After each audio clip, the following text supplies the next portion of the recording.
Welcome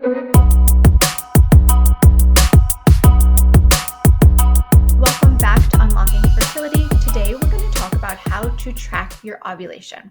I'm going to go over the different ways that are out there to track your ovulation so that you know exactly when you're ovulating and you know exactly when your fertile window is, so you can make sure you're having sex at the right time, because if you're not having sex during ovulation, you obviously can't get pregnant.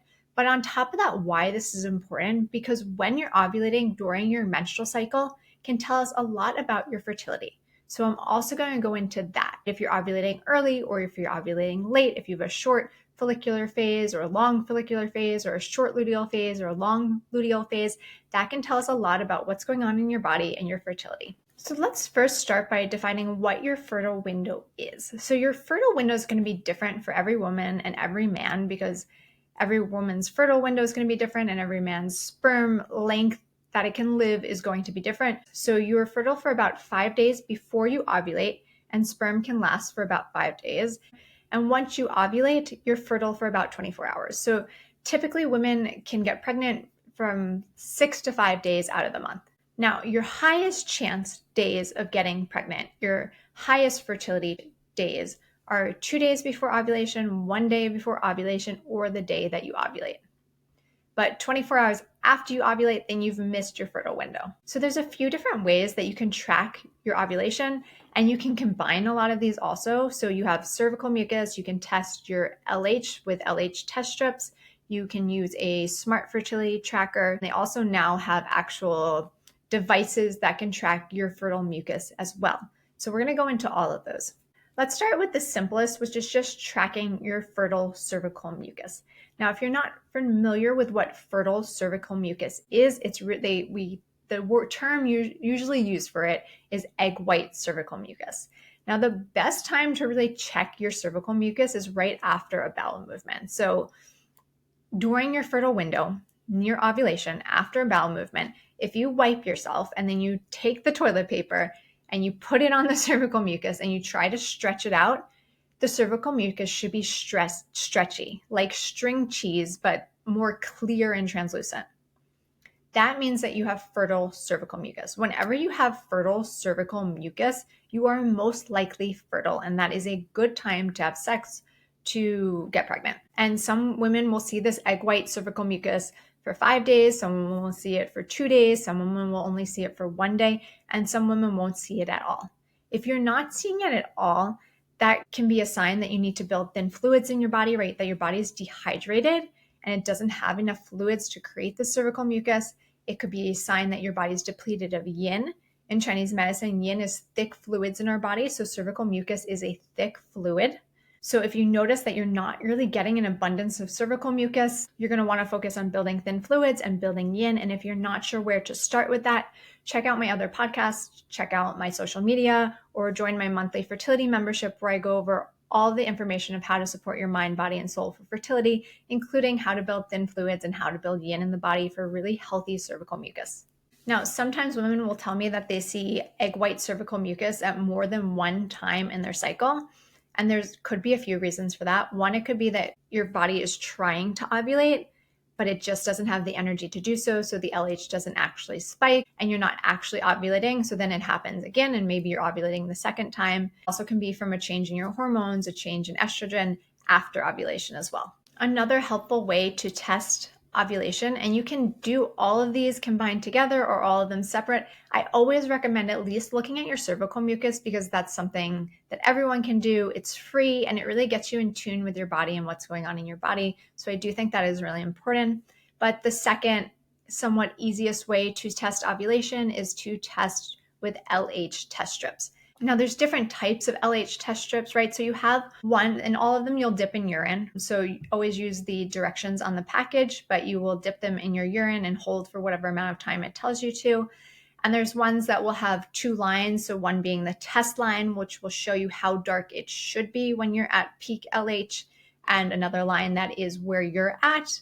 And then there's other ones, I think it's Clear Blue Easy, I could be wrong, where it will give you a smiley face when you're at peak ovulation. So those are usually a little bit easier to tell. The other ones you have to compare 2 lines together, which can be a little bit confusing, but they're also usually cheaper, so you can do a bunch of them. So there's trade-offs to both. What I would say about the LH test strips, they are good for predicting before ovulation. So that is really helpful because some other methods, such as testing basal body temperature, which I'll talk about next, doesn't predict ovulation. LH does predict ovulation because you'll get a peak before you ovulate and you are most fertile before you ovulate. So that is really important. One thing I will mention though is that it is possible that you take these LH test strips every day and you never actually get a peak on the LH test strip, but you do ovulate. So when I was trying to get pregnant with my second child, I was taking these LH test strips. I never got a peak ovulation. It never showed up, but I ovulated because I did get pregnant. And the reason that could be is because you could have a really quick surge, right? It could just rise and fall and you could miss that. And that does happen. I can't say how frequently, but I've seen it in my practice as well. So I'm just saying this as something to keep in mind, that if you don't get a positive LH test strip, don't take that as a definite that you didn't ovulate, because it's possible you just missed the surge. Next, let's talk about using basal body temperature to track ovulation. This is another fairly simple and fairly inexpensive way to track ovulation. So basal body temperature is your base temperature first thing in the morning, before you get out of bed, before you talk to anyone, before you drink or eat anything. It's just when you wake up in the morning. So what you're going to want to do if you want to use this method is you're going to want to get a basal body temperature thermometer, because you need specifically a basal body temperature thermometer because it shows extra digits at the end, right? So 97.6565, whatever it might be. And so what you're going to want to do first thing in the morning, before you get out of bed, before you drink, eat, or talk, you're going to want to check your temperature. So you take your temperature under your tongue, you hold the thermometer until it beeps. It will tell you your basal body temperature. Basal body temperature is not good at letting you know in advance before you ovulate. So I don't use this as a predictive method, but it is helpful to understand when you're ovulating during your cycle, which can tell us a lot about your fertility and your cycle, which I'll go to at the end. I'll talk about at the end of this episode. It also can somewhat confirm ovulation, right? There's no way to definitely confirm ovulation without an ultrasound and testing hormones, but basal body temperature can give us a pretty good idea. So, and the way basal body temperature confirms ovulation is that ideally your basal body temperature before ovulation, so in your follicular phase, should be in the 97 degrees. Now, some women have a lower basal body temperature, some women have a slightly higher, but ideally it should be around 97 degrees. And then after ovulation, it should rise about 0.3 to 0.5 degrees to 1 degree higher. So you should go from about 97.5 degrees to 98 degrees. So ideally, we want pre-ovulation to be in the 97s and post-ovulation to be in the 98 degrees. Now, sometimes when you're checking your basal body temperature for ovulation, you might notice that your temperature actually dips on ovulation day. And when I was tracking my basal body temperature, I always saw this. So let's say it would be like 97.5, then it would dip to 97 and then slowly rise back up to 90 to 98. So the rise, it can be gradual over a few days, or it can be, you rise 1 degree in one day. Both of those are normal and possible. The thing is that you want to see a rise. You want to see a rise at least 0.3 to 0.5 degrees, if not more. It should stay risen during your luteal phase. Now, if you have a low basal body temperature, either in the follicular phase or the luteal phase, meaning in the follicular phase, your basal body temperature is below 97 degrees. Maybe it's in the 96 degree ranges, which is what mine was when I was struggling with infertility with my first child. Or in the luteal phase, that your basal body temperature is below 98 degrees. In Chinese medicine, this is a sign of cold in the body. Cold or dampness, because dampness is also cold. In Western medicine, they will typically relate this to a thyroid issue. That being said, your thyroid hormone could be perfectly fine and you could still have low basal body temperature, which is what I went through. My thyroid hormones were completely fine and my basal body temperature was still low, which is something we can explain in Chinese medicine because there's still cold and dampness in the body. In the luteal phase, our progesterone rises, and it's our progesterone that keeps our basal body temperature high, right? There's heat to progesterone. In Chinese medicine, it's that our yang energy rises. Our yang energy is the warming, moving energy in our body. Now, if you have too much cold or too much dampness that creates stagnation, and it puts out that fire, right? So we no longer can have that rise of yang energy, that rise of progesterone to support the rise in our body temperature. Elevated cortisol levels can also inhibit progesterone rise, which is why getting to the root cause of stress and anxiety is so important for fertility, for your overall health. So I cannot emphasize that enough. Again, I have podcast episodes that talk about stress and anxiety and how it lives in the body and what to do about it. And working through and getting to the root cause of stress and anxiety is a big part of my membership in the Femergy Fertility Framework, which is a monthly membership that guides you through how to support your mind, body, and soul for fertility. I think there's 7 phases in it, maybe 8, and the first 4 of those are all dedicated to your mental health, right? To your emotional health, to stress, anxiety, thoughts, and beliefs. So I cannot emphasize enough the importance of not just managing stress, but really understanding the root cause of that stress so that you can get rid of it. Let's talk about one of the newest gadgets out there, which have become very popular, and that is smart fertility trackers. So the main names out there, the main brands out there for smart fertility trackers are Anito and Mira.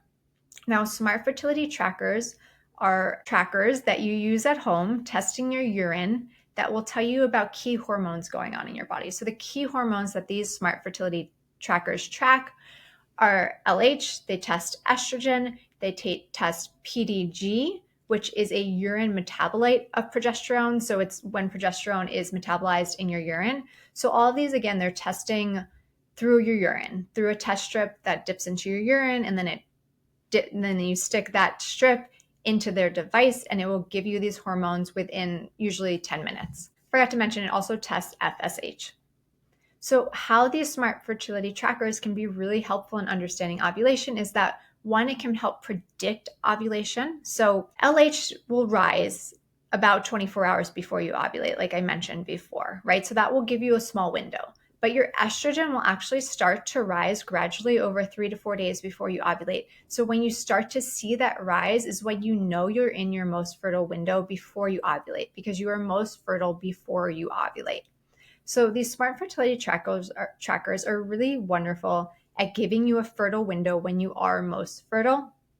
And then they're pretty good at telling you if you ovulated and the strength of your ovulation. Right? Is your body really able to sustain that luteal phase and that ovulation? And the main hormone that is used through these trackers to confirm ovulation and to tell you the strength of your ovulation and the strength of your luteal phase is PDG, which I mentioned is the urine metabolite of progesterone. So it's a form of progesterone in your body. So typically PDG will be low before you ovulate. So it should be like this really low line on your chart. And then 1 to 3 days after you ovulate, it will start to rise. And sometimes it rises gradually, right? Like a little mountain climbing, and sometimes it's just a big spike up. Both of those are normal.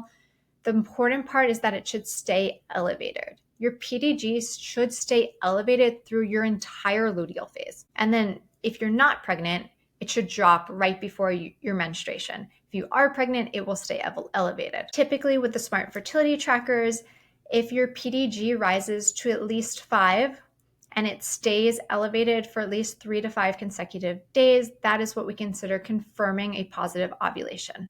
If you are using a smart fertility tracker and you notice that your PDG rises and it stays elevated for a few days and then it dips back down, and maybe it stays at that like dip low level, or maybe it dips down and it dips up and it dips down and dips up, kind of like mountains, those are all signs that your luteal phase is not strong enough. In Western medicine, we say you need to support your yang energy. What this really means is that your body is depleted. It took a lot of energy to grow this follicle into an egg, to create movement for ovulation.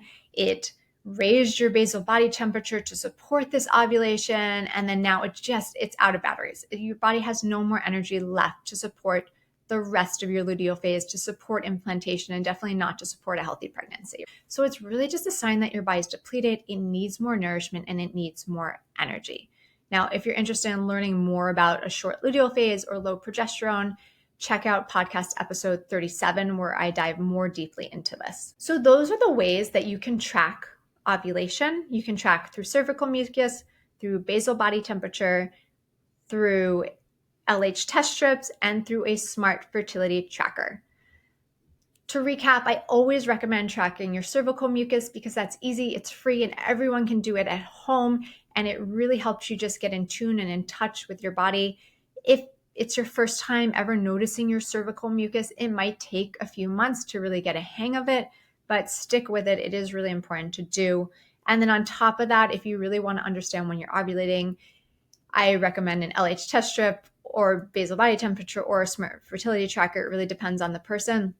If you've never tracked ovulation, I think it's good to do for at least 1 or 2 months, just so you have an idea when you're ovulating. Even if you have a regular cycle, right, you get a cycle, you still want to make sure that you're ovulating on the day that you think you're ovulating. If you have a 28-day cycle, I would assume that you're ovulating around day 14.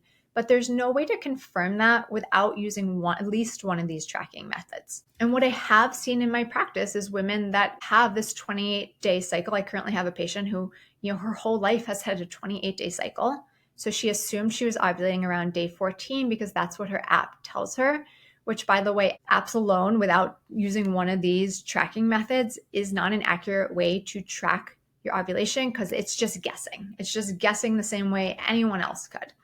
So anyways, so my patient, she's always had a 28-day cycle. We started tracking with basal body temperature, and we noticed that she was ovulating closer to day 18, which means the whole time she's been trying, it's possible that she's been missing her ovulation window. I do find it helpful to at least track for a few months. So lastly, and maybe most importantly, let's talk about what you can do with this information. You can use this information of when you're ovulating to really empower yourself and take control of your reproductive health. That's really the most important thing to me. Signs that your menstrual cycle is out of balance and needs support: if your luteal phase is shorter than 13 to 14 days or longer than 14 days, those are signs that something is out of balance in your body. The ideal menstrual cycle is 28 days and you ovulate around day 13 or 14. And any variant of that is a sign that your body is out of balance, which doesn't necessarily mean you can't get pregnant. With my first child, my cycle was 35 days long. On the cycle that I got pregnant, I ovulated on day 21. So again, I ovulated late, I had a long follicular phase, and I did get pregnant, so it is possible. But whenever we're trying to optimize fertility, these are things that we can really take a look at. So let me just quickly go over what these things could possibly mean in your body from a Chinese medicine perspective. And I just want to mention the things that I'm going to say, they're not actually the root cause, but they are a diagnosis that we can then use to get to the root cause, okay? To start, if you have a long follicular phase, meaning your follicular phase is longer than about 14 to 15 days, it usually means that there's some sort of blood or yin deficiency in your body. And again, yin is thick fluids in your body, yin is sex hormones. It means that your follicles are growing slowly. They don't have that yin nourishment to support the growth in the first half of your cycle, so it's taking longer. And sometimes this taking longer doesn't mean anything. It could mean that you have perfectly healthy eggs and you are able to support a pregnancy. But typically what it means is that you're lacking blood and you're lacking yin, and your body needs abundance of that to be able to support a pregnancy. Now, another reason you could have a long follicular phase, it could be because there's some sort of liver qi stagnation that's blocking the movement of the egg. So in Chinese medicine, our liver qi free flow of movement within our body, including the release of an egg during ovulation. And so things that will constrict our liver qi, are the main ones are stress, anxiety, anger, worry, fear, right? Like all of those are really constrictive energies and affect the energy of our liver. Not having enough blood to fully support your body will also constrict the energy of our liver because our liver stores blood. And when there is not an abundance of it, it constricts in order to save resources. So having blood or yin deficiency, as we say in Chinese medicine, could be the reason that your follicular phase is long. But I just want to point out that that's not the root cause. The root cause is, why does your body not have enough blood and have enough yin to support the follicular phase, right? Is it because of diet, or is it because you're draining that energy through workouts, worrying, stress, anxiety, fear, and stored trauma in your body, right? So it's really important to understand and get to the root cause of what's going on, and not just to address the symptom. Now, if you have a short follicular phase, typically, classically in Chinese medicine, we see this as having yin deficiency with empty heat. So what does that mean? Yin is thick fluids in our body. It's also the cooling aspect of our body. So when we don't have enough yin in our body, when we don't have enough cold, that yang energy rises, right? That yang energy is the warming, moving energy of our body. So when we don't have enough cold, we have too much heat. Ideally, our body should always be a balance of this yin yang energy, a balance of cold and a balance of heat. So if there's lack of one, there's going to be too much of the other. Now, the reason that this could cause early ovulation is because heat accelerates movement. Heat creates movement, which could mean that you're ovulating before that egg is actually mature and ready. And if the egg is not mature and it's not ready, then it's not going to be a viable pregnancy that cycle. Now, if you have a short luteal phase, meaning a luteal phase shorter than 13 days, like I touched upon before, it means that yang rises, but it doesn't have enough energy to sustain that luteal phase.